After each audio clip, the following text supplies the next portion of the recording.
What a banner day. Welcome in. Eddie Radosevich, George Stoia here, SoonerScoop.com studios. Obviously, I get that one, all right? I get that one. Obviously, 2 in the first 30 seconds. Easy. Big day for you. Big day for me. Big day for the city of Norman. Big day for Oklahoma fans. Lindsey Street is reopened. Let's start there. We're going to get into plenty of the practice stuff. Talk to Ted Roof today. Talk to Peyton Bowen, who was unbelievable. Yep. You've already wrote about him on SoonerScoop.com.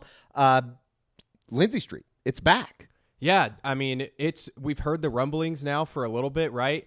And he's a guy I'm already thinking of Peyton Bowen. But don't gender Lindsey Street, George. Don't get us canceled on the day that Lindsey Street comes back. I'm trying my best. We're all over the place today. Lots of news to go over. But Joe Harris, OU President Joe Harris, back in June told me at the Board of Regents meeting, hey, we're looking at expanding tailgating, having some updated policies. And I asked him straight up, is Lindsey Street a part of that? And he said yes. And so he kind of gave the indicator there. I know you and I had heard some different things throughout the past couple of weeks that maybe they were going to do this. I kind of got a heads up last night. Hey, announcement early afternoon. Looks like it's going to be Lindsey Street opening back up. You went over, you did a TV interview today.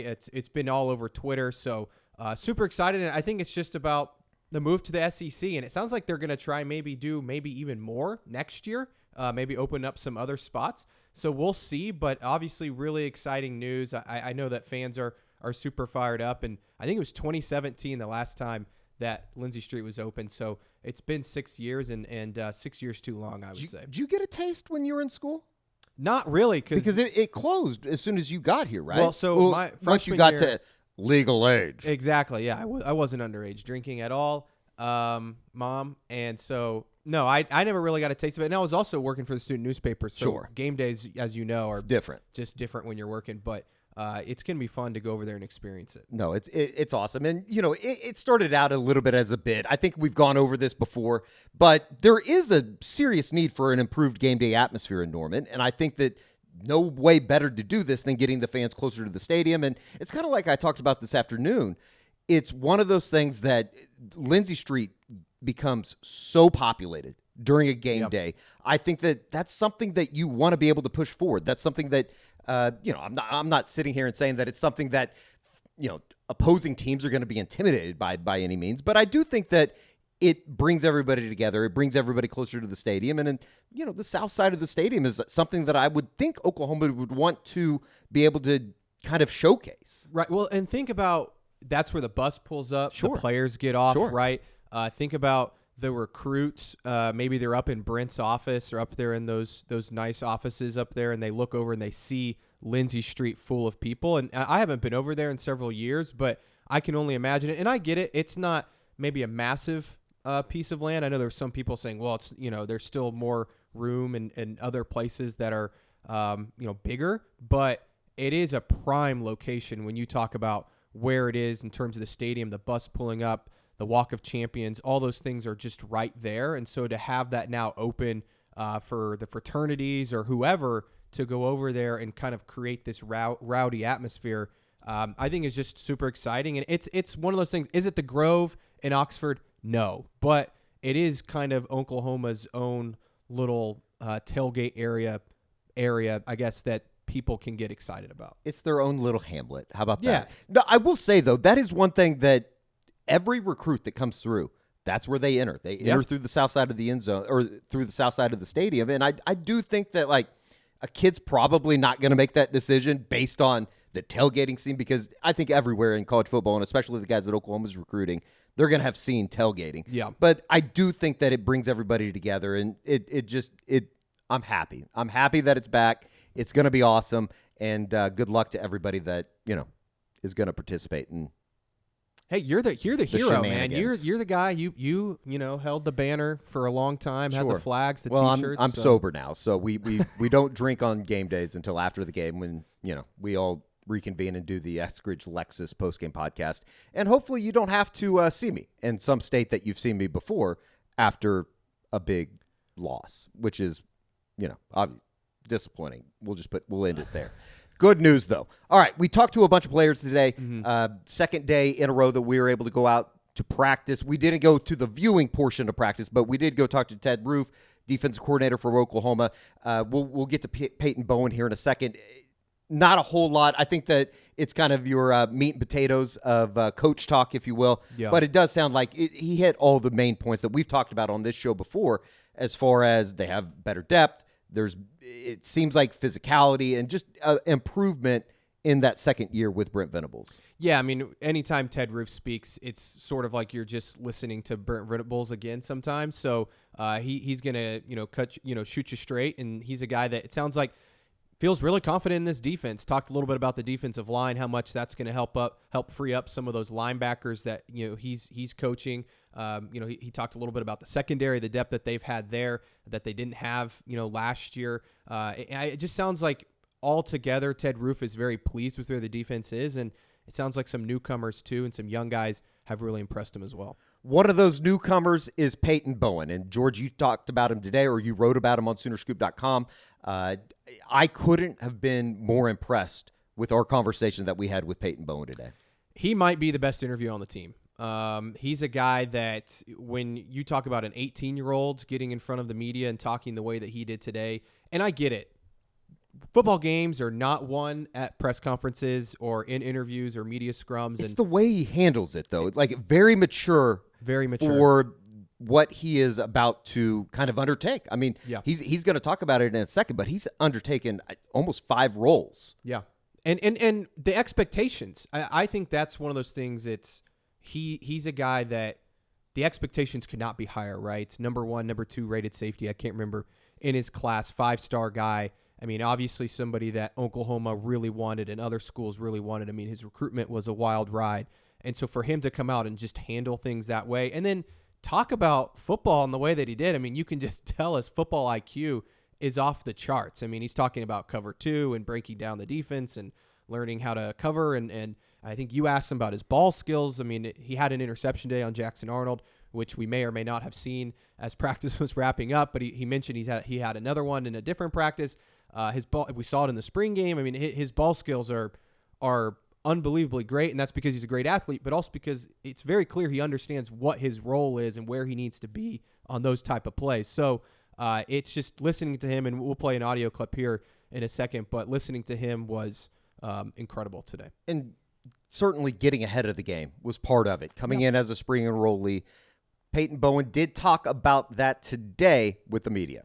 I'd say it's a good comparison. It's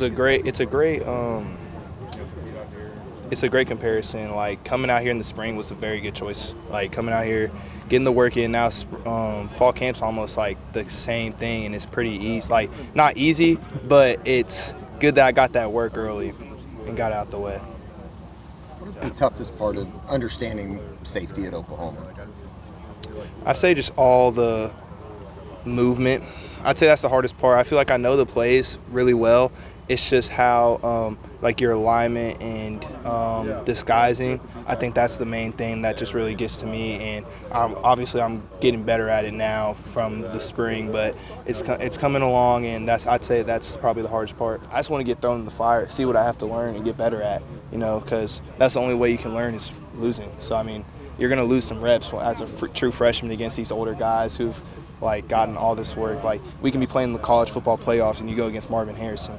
Like, that's the best receiver in college football right now, and that's when you're going to learn, like, what your weaknesses are, what your strengths are, and just hone in on that and get better. That's just something that you want to hear. I mean, and you talk about kind of embracing the expectations that come with being a 5-star, being a guy that I think everybody around town is going to know or soon will know. If you don't know the name Peyton Bowen, I'm sure that you're going to here shortly. He's a guy that and it was a 6-minute interview today. I don't want to take too much away, and he talked to the media more than the 6 minutes that we posted on Scoop editorial page on YouTube.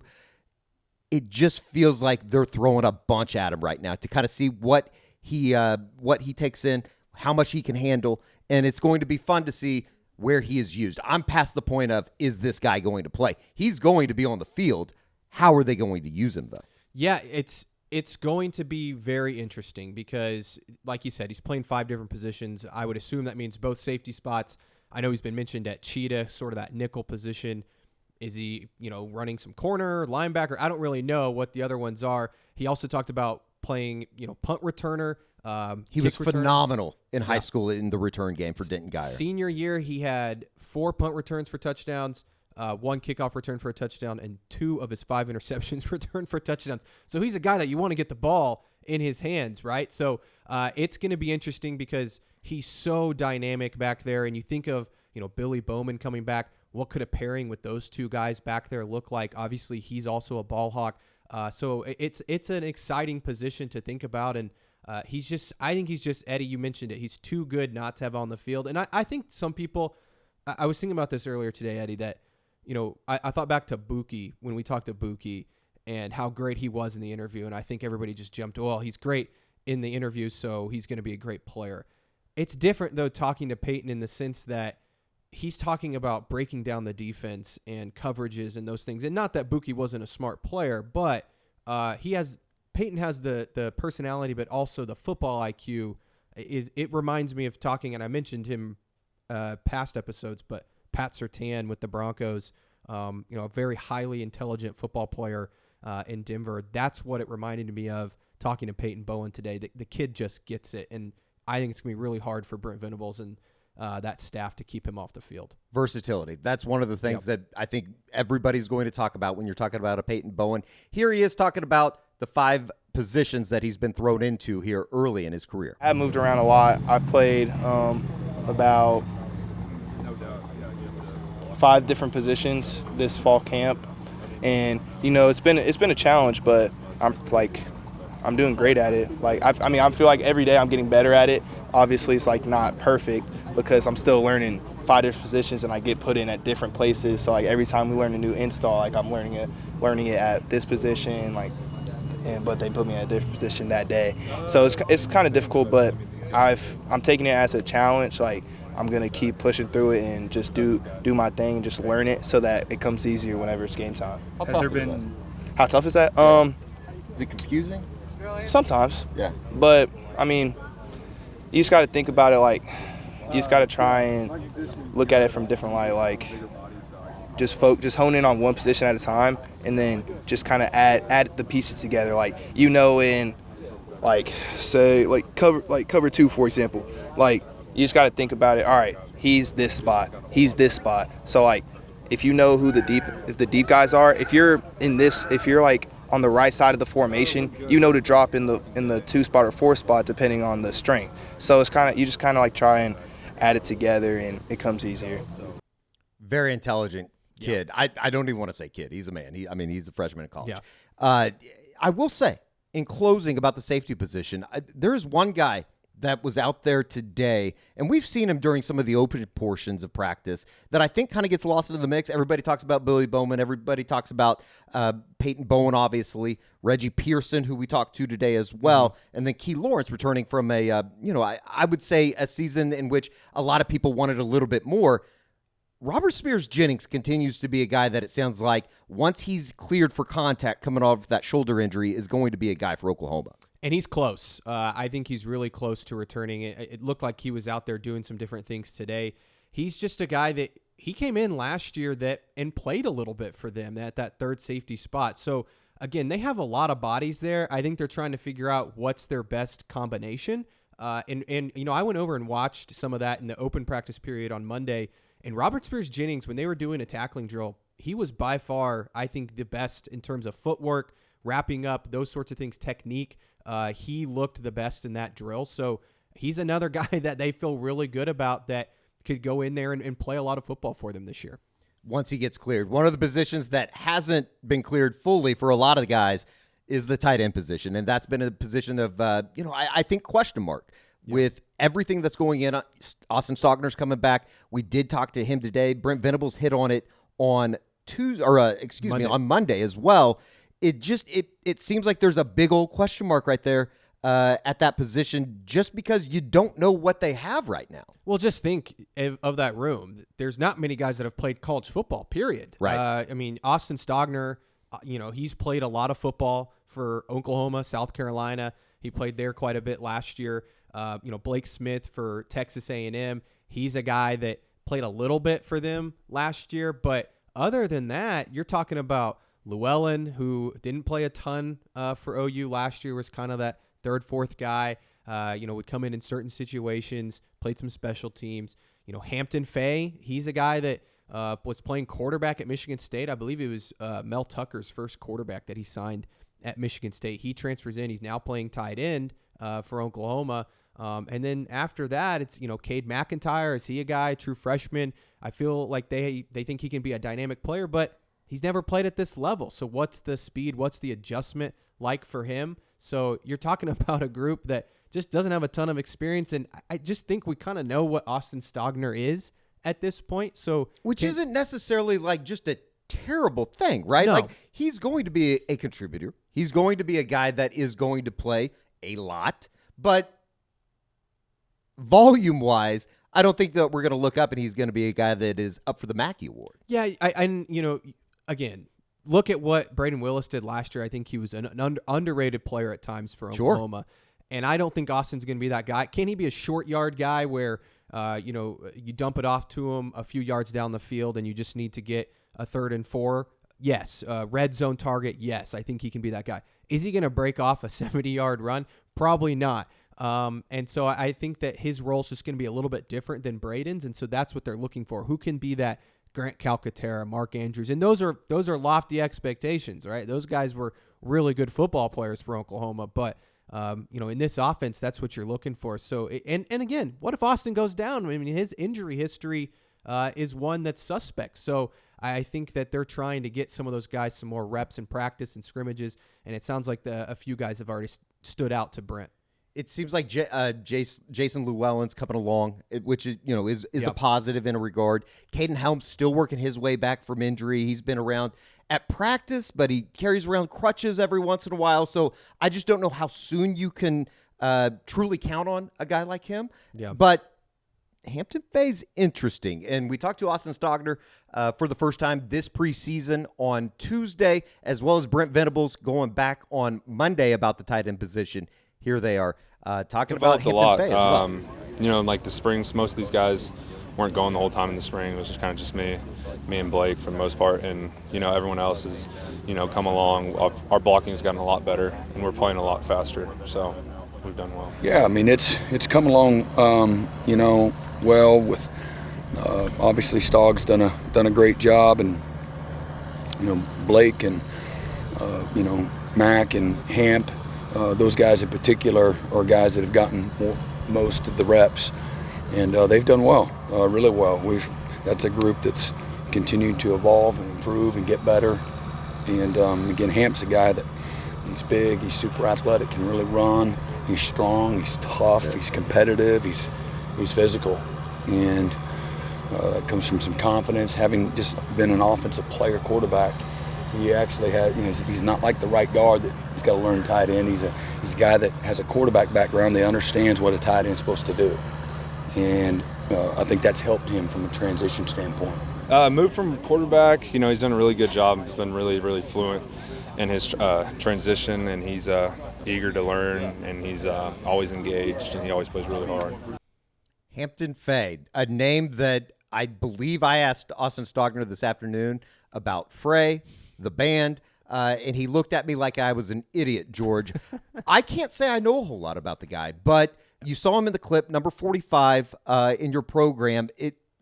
Who knows about the tight end position right now? He's got the size. I will say that. I think he's about 6'3", 225, 235, somewhere in there. So he's a guy that definitely has a size. I haven't seen him run a lot. Like, that's what you want to see out of a guy like that, is can he go down and make a big catch and run after the catch? It's going to be interesting to see that, but they just don't have the bodies, Eddie. So I think that it's one of those things where they're going to have to just play some guys and see what they can do. I think you're going to see a lot of Blake Smith. He's a guy that seems like they trust. He caught a touchdown pass in the spring game with the club, so he's got some ability. So we'll see. They just don't have the body, so I think they're going to throw several guys out there and just say, hey, who can make a play? Somebody that has caught the ball a lot in the preseason, Andrell Anthony. We talked to Andrell Anthony for the first time today. Real quick before we get to the audio portion of him talking to the media, we talked about it on the show on Monday. Had two touchdown receptions in the scrimmage for Oklahoma, a 49-yarder and then a 17-yarder, both from Dylan Gabriel. He's a guy that, you didn't really know. It's kind of one of those things when a guy transfers, it's like, okay, why is he transferring? But bigger body than I was expecting. You'll see it here coming up in the clip, and maybe a guy that's starting to emerge here through the first 10 practices. He is somebody that I think Oklahoma fans are going to be excited to watch, because you look at the production that Marvin Mims had last year, his ability to stretch the field. That's what Andrell Anthony can do. He's a speedster. He's a guy, you go watch his film at Michigan, especially his freshman year. He's a guy that once he gets the ball, he takes off. I mean, he's somebody that can get behind the defense and make some big plays. His stats aren't very gaudy. I mean, you look at last year's stats at Michigan, I think he only had a few receptions. Now, some of that's the offense that Michigan runs. It's completely different than what Oklahoma does. They like to run the football at Michigan. That's kind of their bread and butter. They haven't had great quarterback play there, so that's part of why Anthony wanted to come to Oklahoma, is he wanted to be that downfield guy, have some bigger stats, help him get to the NFL, get to that next level. So I think he's going to play a huge role in this offense, and he's a guy that I think is starting to emerge as someone that'll probably be a starter. Here is Andrell Anthony speaking with the media for the first time this preseason. Yeah, I've been working a lot in the offseason. I really feel like, just like I said earlier, just being comfortable has been my main emphasis. Being more comfortable and just understanding why I'm doing something opposed to, I'm just running this route just because, you know?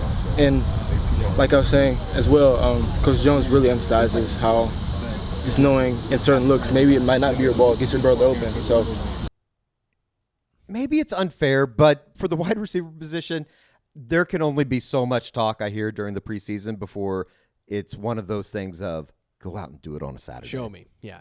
That's what we've reached with this group, is there's got to be an element of just go out and do it. And I've said this a million times on here, but it probably won't be till week 3, week 4, week 5, maybe even week 6 until we really know who's going to be that go-to guy for Dillon Gabriel. I want to believe it's going to be a Jalil Farouk and Drake Stoops, which it sounds like Drake Stoops is having a great fall camp. I know he also caught a touchdown pass in the scrimmage on Saturday. So I think that he's going to be a big-time contributor. But can an Andrell Anthony help fill some of that production for Marvin Mims? Can a Nick Anderson, another guy that's kind of stood out, Jaden Gibson, those are some of the names that you hear. Jaquez Petaway, the true freshman, he's had a really good fall camp. But again, all these guys are having great camps, it sounds like. Until we actually see it on the field September 2nd against Arkansas State, it's going to be hard to believe it. God, your arms look good today. I know, don't they? Your arms look really good. I don't know if in comparison to the next position group that we're going to talk about how they would look, but defensive tackle. And I think we've talked about it almost on every YouTube show that we've done, just as far as the number of guys that Oklahoma has on the defensive line, whether it be through the transfer portal, whether it be through recruiting efforts. I don't want to hear it about Williams-Nwaneri anymore. You got to move on. We're talking about the Team 129. We did talk to Isaiah Coe today, though, and two things. You're talking about depth, and you're talking about bigger bodies. Yeah, and Isaiah Coe was a guy last year, was one of, I think he was their biggest defensive lineman last year at 314 pounds. So he's a guy that comes back. He's got some more, big bodies next to him. Obviously, Dejon Terry's the guy everyone's talking about, but you add a Jonah Lawalu who moves inside. You add some other, young guys. He talks about Ashton Sanders today, Grayson Halton, Kevin Gilliam. They just have more bodies there. And what that does is, for a guy like Isaiah Coe, it just gives him some time off. He talked about it. I think he went down in the Texas Tech game, the Iowa State game. They didn't have the bodies, right? They only had, 4 or 5 guys last year, whereas this year they feel like they have 7, 8, maybe 9 guys that they feel comfortable with playing inside. And you and I have hit on it a ton, but hearing it from Isaiah, and he's a funny guy. I'll tell you, he's fun to talk to. A little bit quiet, but definitely kind of funny. So it was interesting to hear from him and kind of how that's going to help the defensive line this year, just that competitive depth. One of the latter moments from last season was when he broke I believe it was his hand at Iowa State, and he tweeted something about, you should have seen it in the locker room. Like, I'm pretty sure that the bone came out of his hand, and he just wrapped it up in the second half. He didn't play, but listening to him talk about it, you just reminded me of he is a really fun guy to talk to. One of the first things that he talked about today was the depth on the defensive line. Here's Isaiah Coe. Yeah, of course, no one wants to go in the season like we did, where we only had 5 or 6 guys.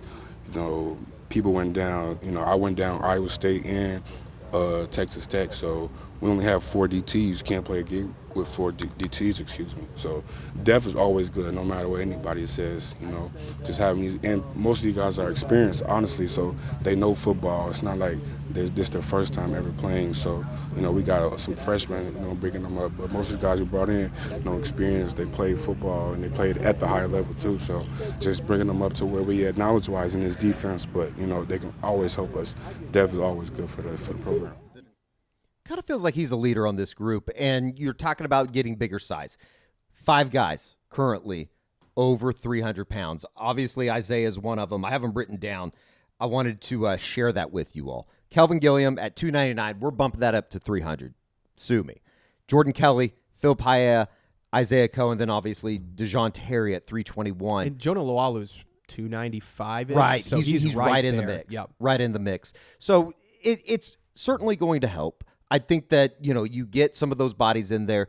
I don't think that any of them need to be first team all Big 12 type guys. But if you can get 1 or 2 of those guys to be on that second team and be true difference makers in the middle for Oklahoma, that's one of the things that Ted Roof has harped on from day one of this season.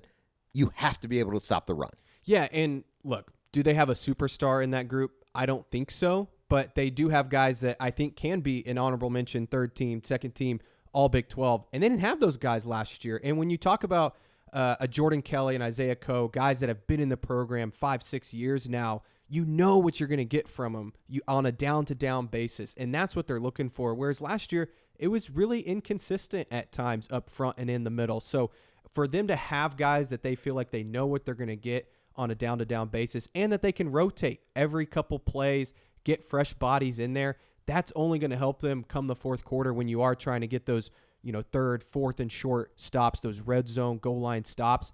I think it's only going to help them having so many more bodies up front. Which we have heard through the early portions of preseason practice. Yeah. They have done well in short yardage scenarios. And, you know, I think reversely, offensive lines played well. We'll get to them probably in a show later on down the road. But here is Isaiah Coe talking about how much it helps with bigger bodies surrounding him on the defensive Absolutely, line. having depth and bigger guys. You know, when you have 3, 300. You know, me and DT, we're both, 315, 310 type of guys. So when you have those guys, then you have a fresh wave.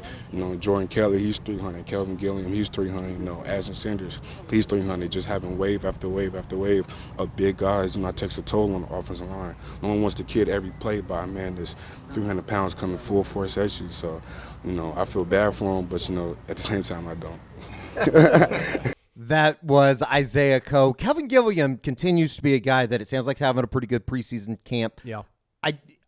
He's another kind of one of those, almost like the wide receiver position. You want to see him make that natural progression.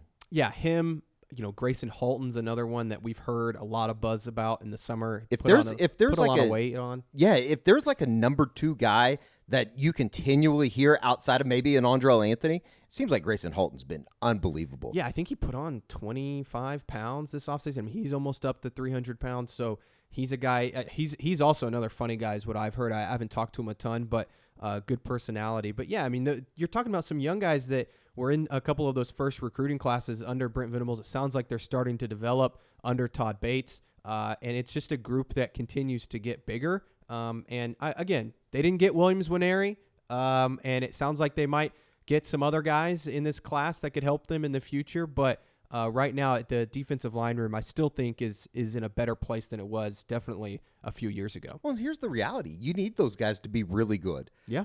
To make that step, to show that they are improving under Todd Bates, to be able to go get a Williams Winery, to be able to go get a Nigel Smith, to be able to go get David Stone. So this season, obviously, those guys aren't going to be making their decision based on what these guys do, but I think a continued progression for Todd Bates' group is almost imperative this year. Yeah, I mean, think about if a Grayson Halton goes out there and has a great season. I'm sure David Stone's watching that and says, wow, he's developing a Halton who was a nice player a year ago, but look how big of a jump he made this year. So I think that all plays into it, just like winning. I mean, we talked about that on yesterday's show, Eddie, about what could it do for this recruiting class if OU goes out and goes a 10-2 and competes for a Big 12 title. What can they do closing on National Signing Day? So I think all of that just plays into the direction of the program and just how pivotal this season is. Josh McQueeston joined us on Monday night talking about everything Williams-Nwaneri. He also outlined everything that's going to happen here over the next couple months or next couple weeks as far as David Stone. Be sure to check that out on SoonerScoop.com, YouTube, as well as SoonerScoop on 3. Josh wrote about it today. What is next for Oklahoma at the defensive tackle position? Couple announcements. That was Tuesday with the Sooners. We will be back out as school begins next Monday. We will be back out on Monday evening talking to coaches and players. How about these, though? This is kind of the story of the day to me. Lindsey Street. Gotta buy it. Back. It's back. And what we're going to do is with all of the Lindsey Street gear, we're going to go promo code. We did it. One word. We did it. Made Lindsey Street great again. Got the flags here behind us as supplies last. And I know that they are going rather quickly today because of all the news out there. You can go to SoonerScoopStore.com. We did it. Promo code. And also Sooner25 if you're interested in joining SoonerScoop.com on 3. A really good deal as we kind of make our way into what is going to be putting the preseason in the rearview mirror. For me, that starts days. Monday. For me, that starts Monday. The preseason is sort of over. You look up on Monday, they move practice. School's obviously starting. Hopefully the players aren't going to class. They're just doing enough to get by. But that's a joke. Hopefully they're going to class. Hopefully nobody's ineligible. But it does kind of, I think, for me at least, start on Monday. Yeah, 18 days starting today, I believe, because I had to do the Crimson Countdown, which was Caden Helms today. So 18 days away. And obviously, next week, when it starts, I would assume they're going to start also game prepping. I mean, they're going to start looking at film for an Arkansas State and SMU, Tulsa. I think that will start happening here very soon. So everything kind of changes. I know practices will start being in the evenings over there on the fields by the stadium. So it's going to be fun, man. It's here, and the first game's going to be here before you know it. We will reconvene on Wednesday for the usual Unofficial 40, our podcast. You can find that on all podcasting platforms. Bob Przybilla wrote about today, as well as football. Oklahoma basketball coming out with their non-conference schedule, which, I think that the one thing that caught my attention was the game over at McCaslin, which would be kind of fun. And then, we'll get to basketball when that time comes. For George Stoia, I'm Eddie Radosevich from the SoonerScoop.com studios. We will talk to you next time.